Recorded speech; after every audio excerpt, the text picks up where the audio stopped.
প্রিয় শিক্ষার্থী, ম্যাথ কিওরে তোমাদের স্বাগত। আগের দিন আমি একটা উপপাদ্য তোমাদের দেখিয়েছি। সেই উপপাদ্যে বলা ছিল যে কোনো বৃত্তস্থ চতুর্ভুজ তার বিপরীত কোণগুলি পরস্পর সম্পূরক, অর্থাৎ কোনো বৃত্তস্থ চতুর্ভুজের বিপরীত কোণগুলির সমষ্টি পরস্পর সম্পূরক হবে, অর্থাৎ 180 ডিগ্রি অথবা 2 সমকোণ হবে। সেটার প্রমাণ আমি তোমাদের দেখিয়েছি কিভাবে করতে হয়। আজ আমি তারই একটা অনুসিদ্ধান্ত দেখাবো, যেটা অত্যন্ত ইম্পর্টেন্ট, প্রায়ই পরীক্ষার সূচিতে থাকে, কি এমসিকিউ কি বড় প্রশ্ন। তাই আমি বলবো তোমরা যাতে এই অনুসিদ্ধান্তগুলো খুব ভালো করে, অনুসিদ্ধান্ত অথবা প্রয়োগ খুব ভালো করে লক্ষ্য করবে, কখনোই অ্যাভয়েড করবে না, তাতে কিন্তু পরীক্ষার হলে বিপদে পড়বে। এসো দেখি কি অনুসিদ্ধান্ত। কোনো একটি বৃত্ত, কেমন, এই বৃত্তের একটি চতুর্ভুজ নেওয়া আছে, অর্থাৎ বৃত্তস্থ চতুর্ভুজ। ঠিক আছে, একটা বৃত্তস্থ চতুর্ভুজ নেওয়া আছে। সেই বৃত্তস্থ চতুর্ভুজের একটা বাহুকে বাড়ালে যে বহিস্থ কোণ উৎপন্ন হয়, সেই বহিস্থ কোণ দূরবর্তী অন্তস্থ যে কোণ আছে তার সঙ্গে সমান হবে, অর্থাৎ এই কোণের সঙ্গে সমান হবে। এইটা হচ্ছে অনুসিদ্ধান্ত। যেহেতু বৃত্তের বিপরীত কোণদ্বয়ের সমষ্টি 2 সমকোণ বা সম্পূরক কোনো বৃত্তস্থ চতুর্ভুজের, সেই প্রমাণের, সেই উপপাদ্যের পরিপ্রেক্ষিতে এটা প্রমাণ করা যাচ্ছে অনুসিদ্ধান্ত হিসেবে। দেখো অনুসিদ্ধান্তটা কীরকম। এক্ষেত্রে ধরো প্রদত্ত, কি প্রদত্ত না, প্রদত্ত হচ্ছে এ বি সি ডি একটি একটি বৃত্তস্থ চতুর্ভুজ। কেমন, এবার আমরা ধরো অঙ্কন করলাম। কি অঙ্কন করব না, তার এই এ বি সিডি একটি বৃত্তস্থ চতুর্ভুজ। তার এই সিডি বাহুকে ধরো এম পর্যন্ত বর্ধিত করলাম। সিডি বাহুকে এম পর্যন্ত বর্ধিত করলাম। ঠিক আছে, এবার প্রমাণ করতে হবে, কি প্রমাণ করতে হবে, যে এডিএম কোণ ইজুকাল টু এবিসি কোণ। প্রিয় শিক্ষার্থী, খুব ভালো করে লক্ষ্য করে দেখো, কোনো একটা বৃত্তস্থ চতুর্ভুজ, তার কোনো একটা বাহুকে বাড়ানো হয়েছে, বহিস্থ কোণটা দূরবর্তী অন্তস্থ কোণের সমান। কেমন, ঠিক একইভাবে আমরা যদি এ পাশে বাহুকে বাড়িয়ে দিই, তখন এই কোণটা দূরবর্তী অন্তস্থ কোণ হবে, এইটা বিপরীত কোণ এর সমান হবে, একই জিনিস। কেমন, তা এক্ষেত্রে আমরা করব কি না, এডিএম কোণ সমান এ বি সি কোণের সমান, এইটা প্রমাণ করতে হবে।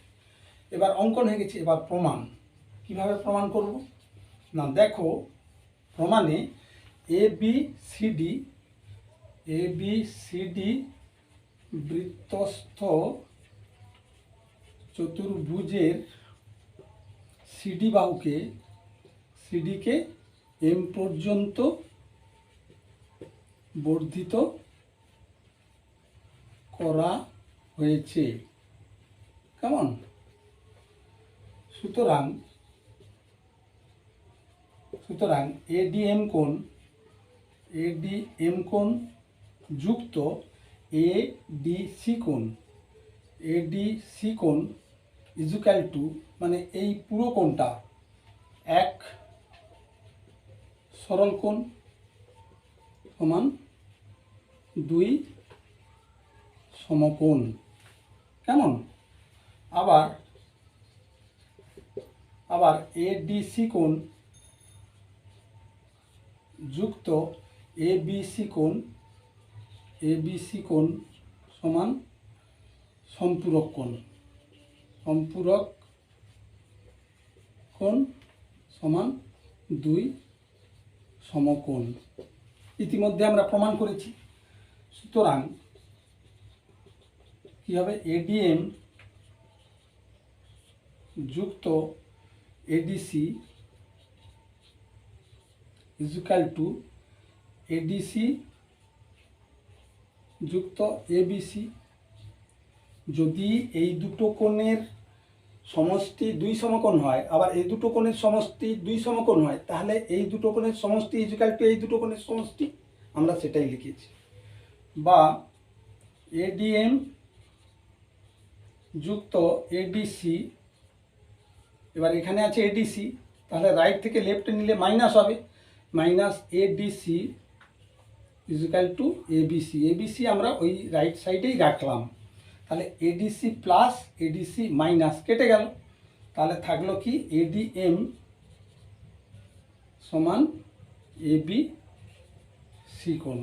প্রিয় শিক্ষার্থী দেখো, এডিএম কোণ মানে এই কোণটি ইজিক্যাল টু এবিসি, এই কোণের সঙ্গে সমান হচ্ছে, এই কোণটি এই কোণের সঙ্গে সমান। তার মানে কোনো বৃত্তস্থ চতুর্ভুজের যে কোনো একটি বাহুকে বাড়ালে যে বহিস্থ কোণ উৎপন্ন হয় সে দূরবর্তী অন্তস্থ কোণের সমান হচ্ছে। কেমন?